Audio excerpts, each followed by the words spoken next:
हमारी संस्कृति, हमारी पहचान। यज्ञ, योग, आयुर्वेद सदा रहे हमारे साथ। भारत के प्राचीन ग्रंथों एवं आधुनिक विज्ञान का दिव्य संगम, यज्ञ महिमा।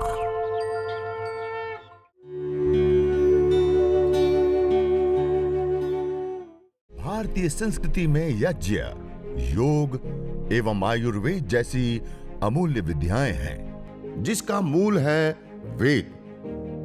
इतिहास की ओर दृष्टि डालें तो भगवान राम, भगवान कृष्ण से लेकर राजा महाराजाओं, ग्रामवासियों व अरण्यवासी ऋषियों की कुटियों तक नित्य व नैमित्तिक यज्ञों का प्रचलन देखने को मिलता है।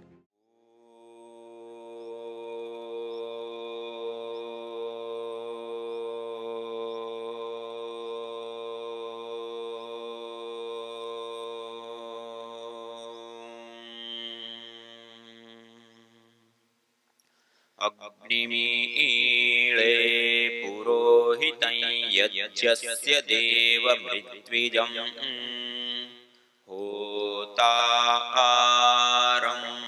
रत्नधातमम्।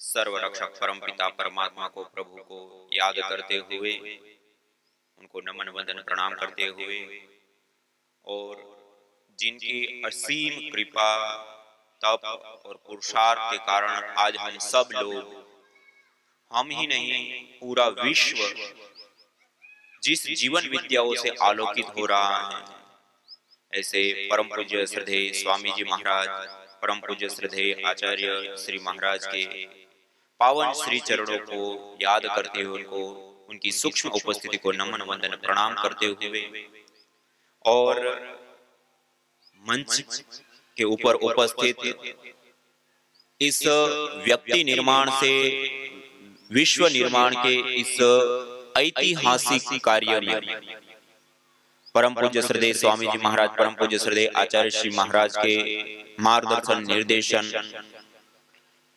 के अनुसार जो अपनी शक्ति एवं समय रूपी आहुति प्रदान करके इस विराट यज्ञ को संपन्न कर रहे हैं हमारे सारे कार्यकर्ता, योग योद्धा, साधक भाई बहनों को मैं कोटि कोटि प्रणाम नमन वंदन करता हूं।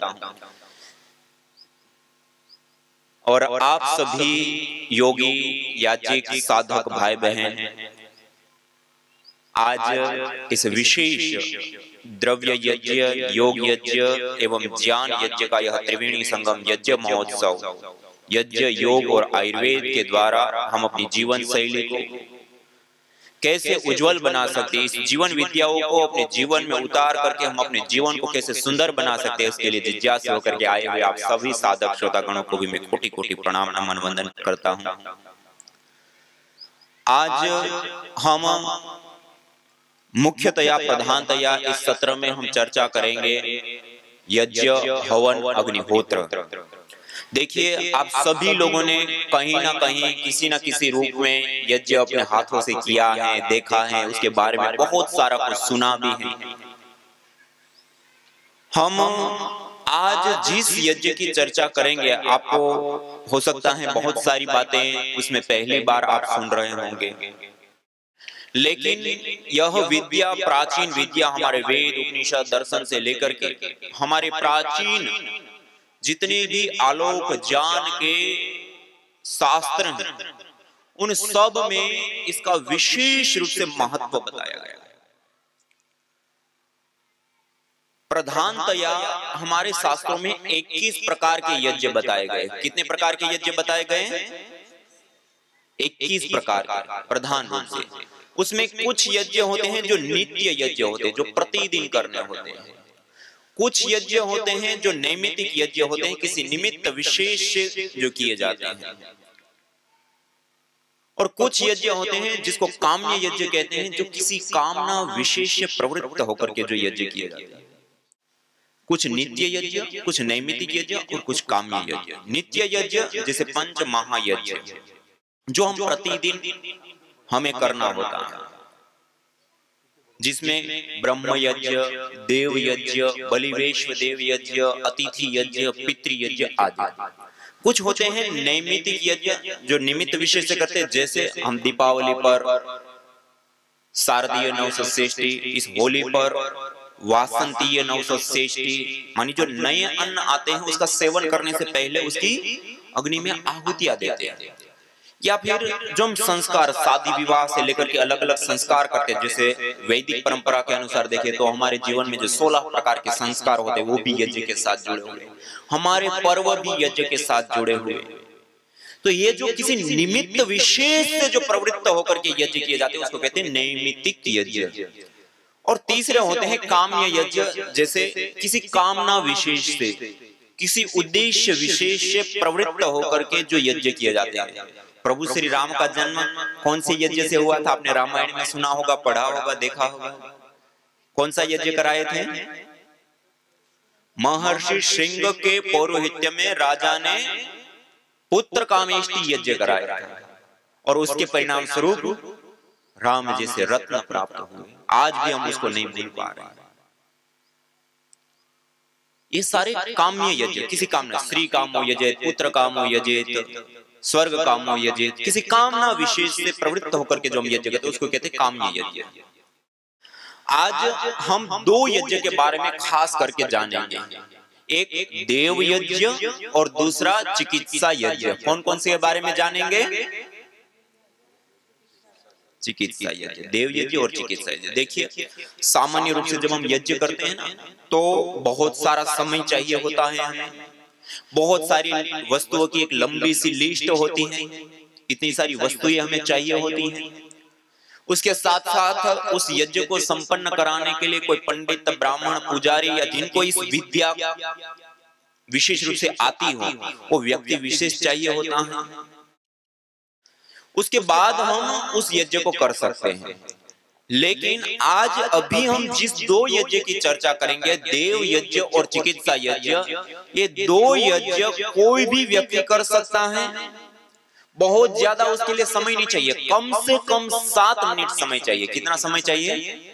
कम से कम, अधिक आप जितना देना चाहो। दूसरा, उसके लिए बहुत सारी वस्तुएं नहीं चाहिए, केवल मात्र 3 चीजें चाहिए। कितनी चीजें चाहिए? एक समिधा। समिधा मानी यज्ञ के लिए जो प्रयोग होने वाली जो लकड़ी होती है वो आम, पीपल, बरगद, गुलर, पलाश, समी, मदार, अपामार्ग या गाय के गोबर के उपले या स्टिक। ये अभी पतंजलि योगपीठ से भी परम पूज्य श्रद्धेय स्वामी जी महाराज और आचार्य श्री महाराज ने ये उपलब्ध कराई। गाय के गोबर से पतली पतली लंबी लंबी लकड़ी बना दी हवन के लिए, औषधीय। तो इसमें से कोई भी एक लकड़ी छोटी छोटी 5-7 लकड़ी चाहिए एक बार हवन के लिए, छोटी छोटी। और दूसरी चीज हमें चाहिए गाय का घी, 20 ग्राम, 25 ग्राम, 30 ग्राम, कम से कम। अधिक हमारी इच्छा है जितना हम, लेकिन 25 ग्राम के आसपास घी चाहिए, थोड़ी सी मात्रा में। और तीसरी चीज हमें चाहिए हविष्यान, हवन सामग्री, जो हम अग्निहोत्र के अंदर, यज्ञ अग्नि के अंदर आहुतियां देते हैं। उसमें अपने घर के अंदर चावल होते हैं, चावल का हम प्रयोग कर सकते हैं, चावल की आहुतियां दे सकते हैं। काले तिल होते हैं, उसकी आहुतियां दे सकते हैं। जौ होते हैं, उसको भी उसमें थोड़ी मात्रा में मिला करके प्रयोग कर सकते हैं। घर के अंदर ही बहुत सारी प्रकार की अलग अलग जड़ी बूटियां हम प्रयोग करते हैं। लौंग है, दालचीनी है, या हल्दी है, या ऐसे अलग अलग बहुत सारे हमारे घर के अंदर द्रव्य होते हैं, उसमें से कोई मिला सकते हैं। हम किसान हैं, गाँव में रहते हैं, तो अपामार्ग से लेकर के, मदार से लेकर के, पीपल से लेकर के अलग अलग बहुत सारी प्रकार की औषधियां हमारे खेत खलिहानों में विशेष रूप से प्राप्त होती है। उसमें से कुछ जड़ी बूटियों को छांव में सुखा करके थोड़ा छोटा छोटा कटिंग करके उसको रख सकते हैं, गिलो आदि, उसकी भी आहुतियां दे सकते हैं। या हम रोग विशेष के लिए चिकित्सा यज्ञ करते हैं, तो रोगानुसार कोई भी अलग अलग हवन सामग्री हम रोग के लिए जो विशेष प्रयोग में आती है वो जड़ी बूटियों को लेकर के उससे हवन करके चिकित्सा यज्ञ भी कर सकते हैं। थोड़ी सी मात्रा में 25 ग्राम, 30 ग्राम, 50 ग्राम की मात्रा में जड़ी बूटियां या फिर चावल आदि चाहिए। कितनी?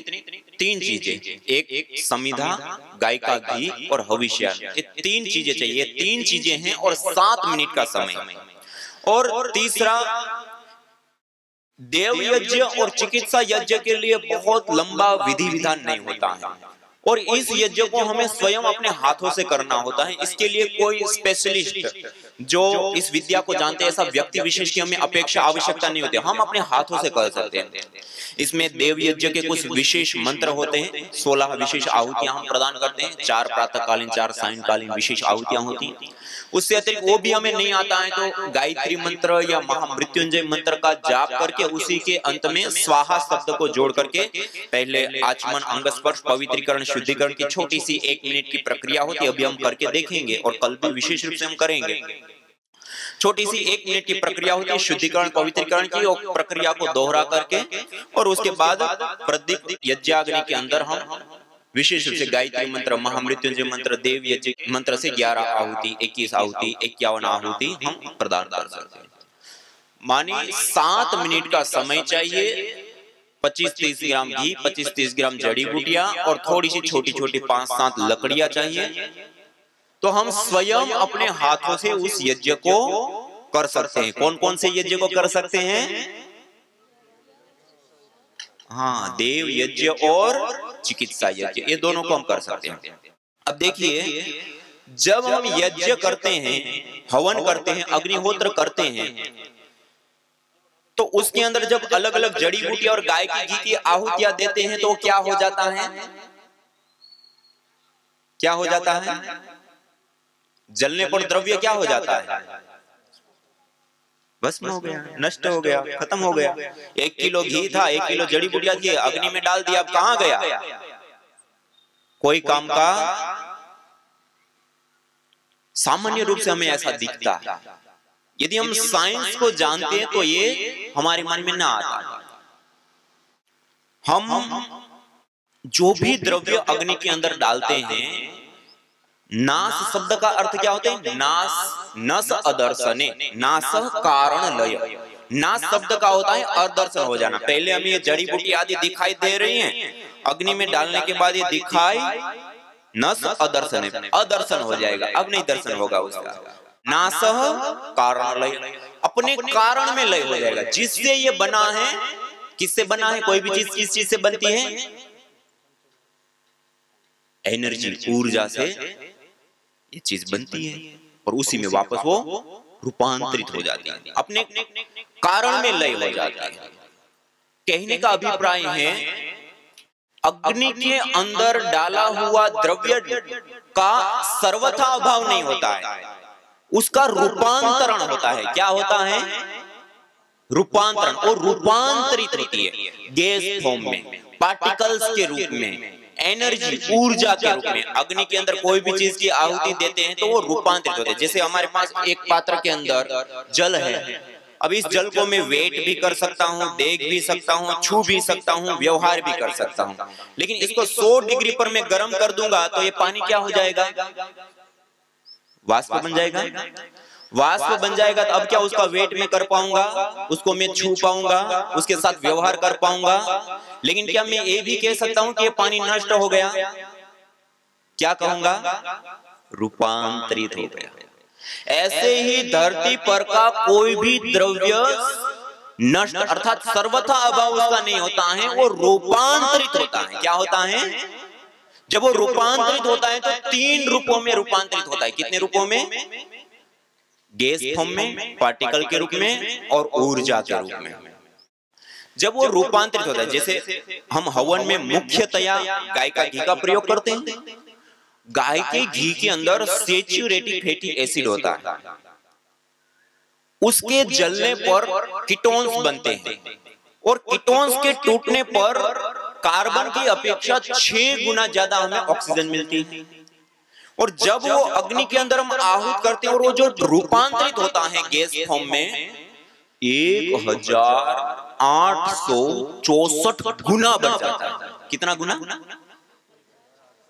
मानिए 1 ग्राम मात्र गाय के घी की आपने अग्नि में आहुति दी तो उससे 1 लीटर 864 ml गैस प्राप्त होती है और उसके अंदर मल्टीपल मेडिसिनल कंपोनेंट्स होते हैं।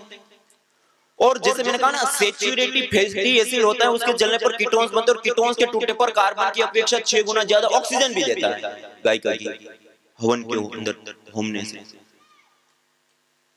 आप विचार कीजिए, हम सामान्य रूप से अपने घरों के अंदर, जो ज्यादा शहरों में रहे होंगे, रूम स्प्रे का प्रयोग करते हैं लोग। 200-300 ml का होता है, इतना बड़ा रूम स्प्रे होता है 300 ml का। हमारे पास एक छोटा सा कमरा हो और उसको सुगंधित करते हैं तो लगभग साल भर चल जाता है छोटे से कमरे के लिए। मानी 300-350 ml से 300-350 कमरे हम सुगंधित कर देते हैं। और वो क्या होता है? एक एडिशनल पार्टिकल गैसेस, वो उस वायु के अंदर ऐड हो जाते हैं और वायु को क्या कर देता है? सुगंधित। उसके अंदर दोष का निवारण नहीं करता है, खाली उसको सुगंधित कर देता है। लेकिन अब विचार कीजिए, 300-350 ml गैस से हम 300-350 कमरे सुगंधित कर सकते हैं। आप 1 ग्राम मात्र गाय का घी अग्नि में डालते हैं तो 1 लीटर 864 ml गैस बनती है। 300-350 ml से 350 कमरे सुगंधित कर सकते हैं तो 1 लीटर 864 ml से कितने कमरे सुगंधित कर सकते हैं? कितने कर सकते हैं? बहुत सारे हो जाएंगे।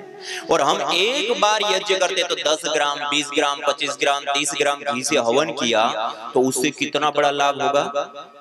ये खाली रूपांतरित होने की मैं बात बता रहा हूं। और ये रूपांतरित होना मात्र नहीं, रूपांतरित होने के बाद भी बहुत सारी चीजें होती है। और उसके अंदर जैसे हम स्प्रे का प्रयोग करते हैं, एक एडिशनल पार्टिकल के अलावा कुछ नहीं होता। यहाँ तक कि अधिक मात्रा में उस स्प्रे का प्रयोग करने पर कैंसर जैसे घातक रोग भी हो जाते हैं, जबकि यज्ञ करने से कैंसर जैसे रोग भी ठीक हो जाते हैं। यज्ञ की जो परंपरा है वो साइंटिफिक है, वैज्ञानिक है। देखिए, हम जब इसका यज्ञ का प्रयोग अपने घर के अंदर करते हैं तो स्वाभाविक रूप से, सहज रूप से सबके मन में आया, हम क्यों करें, इससे क्या लाभ होगा? किसी के भी मन में, किसी भी कर्म में प्रवृत्त होते हैं तो मन में आता है ना, क्या लाभ होगा? देखिए, एक महत्वपूर्ण और विशेष लाभ। देखिए, हम जिस जीवन को जी रहे हैं, इस जीवन को जीने के लिए हमें एनर्जी चाहिए, ऊर्जा चाहिए, शक्ति चाहिए। ऊर्जा होगी, शक्ति होगी तो हम चलेंगे, एनर्जी ऊर्जा समाप्त तो रुक जाएंगे। अब उस एनर्जी को, ऊर्जा को, शक्ति को प्राप्त करने के लिए हम क्या करते हैं? क्या करते हैं? एनर्जी किस माध्यम से प्राप्त करते हैं? आहार लेते हैं। अब जो आहार एनर्जी प्राप्त करने के लिए हम लेते हैं, वह आहार कितने रूपों में लेते हैं? कितने रूपों में लेते हैं? 3 रूपों में। कितने रूपों में? ठोस, द्रव और गैस। ठोस रूप में रोटी, दाल, चावल, सब्जी आदि लेते हैं, नहीं लेते हैं? द्रव रूप में पानी, दूध, जूस आदि लेते हैं ना? और गैस फॉर्म में वायु लेते हैं, श्वास। ये 3 रूपों में हम निरंतर आहार ले रहे हैं। अब ये जो 3 रूपों में हम आहार लेते हैं, उसमें 24 घंटे का हिसाब लगाइए। 24 घंटे में सबसे ज्यादा कौन सा आहार हम लेते हैं? हम भोजन, ठोस रूप आहार कितनी बार लेते हैं 24 घंटे में? 2 बार, 3 बार। द्रव रूप आहार कितनी बार लेते हैं? पानी, दूध, जूस आदि 10 बार, 15 बार। गर्मी है तो थोड़ा ज्यादा, ठंडी है तो थोड़ा कम द्रव रूप में। और गैस रूप में आहार कितनी बार लेते हैं? गैस रूप में कितनी बार लेते हैं? किसी ने अभी तक गिना ही नहीं है। 24 घंटा एक ही जवाब, एनी टाइम। खाते, पीते, उठते, बैठते, चलते, फिरते, यहां तक कि रात्रि को सो जाते हैं तब भी हर एक सेकेंड कोई आहार हम ले रहे होते हैं। तो कौन सा आहार ले रहे होते हैं? वायु रूप आहार, गैस रूप आहार लेते हैं, नहीं लेते हैं? मानी 24 घंटा में हमारे द्वारा लिए जाने वाला सबसे ज्यादा आहार कौन सा है? वायु। और सबसे ज्यादा के साथ साथ सबसे इंपॉर्टेंट आहार, देखिए, महत्वपूर्ण आहार, इंपॉर्टेंट, महत्वपूर्ण, जिसके बिना हम रह ही नहीं सकते। हम ठोस रूप आहार, रोटी, दाल, चावल आदि को लेना छोड़ दे, त्याग दे, तब भी हम 2-3 महीना जीवित रह सकते हैं, नहीं रह सकते हैं? हम ठोस रूप आहार लेना छोड़ दे तब भी 3 महीना तक जीवित रह सकते हैं।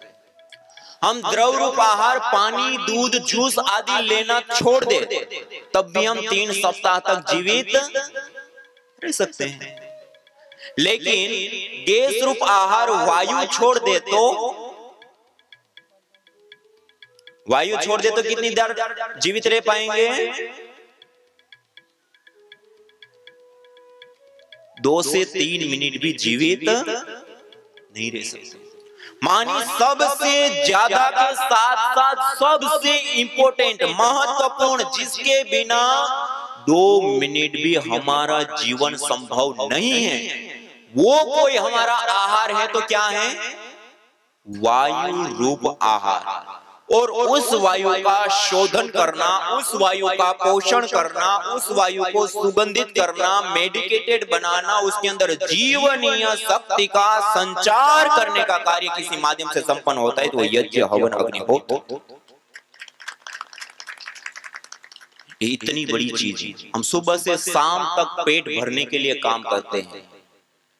किसी को पूछे कि इतना काम क्यों करते हैं? पेट भरने के लिए कहते हैं ना। लेकिन ये सबसे ज्यादा और इम्पोर्टेंट, जिसके बिना 2 मिनट भी हमारा जीवन नहीं चल सकता है, उसके लिए हम सुबह से शाम तक में क्या करते हैं? प्रदूषित करते हैं। उसको अच्छा करने के लिए कोई प्रयास ही नहीं है, और उसको ठीक करने के लिए ये यज्ञ किया जाता है। क्या किया जाता है? यज्ञ। यदि हम अपने घर के अंदर 7 मिनट इस यज्ञ को कर लेते हैं तो पूरे परिवार को मेडिकेटेड, शुद्ध, सुगंधित, अच्छी वायु हम दे सकते हैं। ये इतनी बड़ी विद्या है। 7 मिनट में न जाने कितनों ने आहुतियां दी इन अमित्र रोगों के संतापों से, है वर्तमान भी आज दुखित, न पूछो भविष्य के प्रकोपों से। प्रत्युष पावनी होती जहां यज्ञानुष्ठान घर आंगन में, वहां मनुष्येतर सब झूमते शांति भरे सुख आनंद से।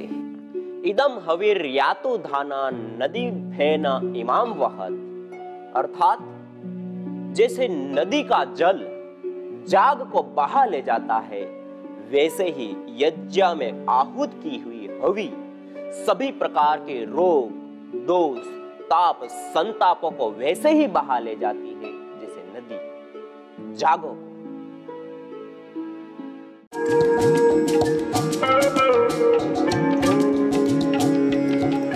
मेधेष्टि हवन सामग्री विशेष करके ब्राह्मी, शंखपुष्पी, गुड़मार, उस्ते खद्दूस, मालकांगनी, अश्वगंधा, पुष्करमूल, अपामार्ग, जटामासी आदि विशेष जड़ी बूटियों से निर्मित इस मेधिष्टि हवन सामग्री से हवन करने पर उत्पन्न धूम्र के अंदर सिनेमेल्डिहाइड, प्रोटोनोलेक्टोन जैसे विशेष मॉलिक्यूल्स कंपोनेंट्स पाए जाते हैं, जो विशेष करके तनाव, अनिद्रा, सिर दर्द, स्मृति दौर्बल्य, मिर्गी, पागलपन, पैरालाइसिस, पार्किंसन आदि मस्तिष्क रोगों में विशेष करके लाभदायी होती है।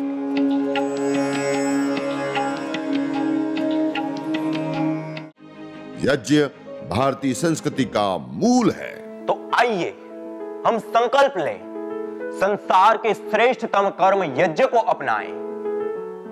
पिंड और ब्रह्मांड में संतुलन कायम करने वाले यज्ञ को अपने जीवन का अभिन्न अंग बनाएं एवं प्रकृति मां के प्रति अपने ऋणों को अदा करें। विश्व स्वास्थ्य का एक नारा, यज्ञ से होगा जग उजियारा।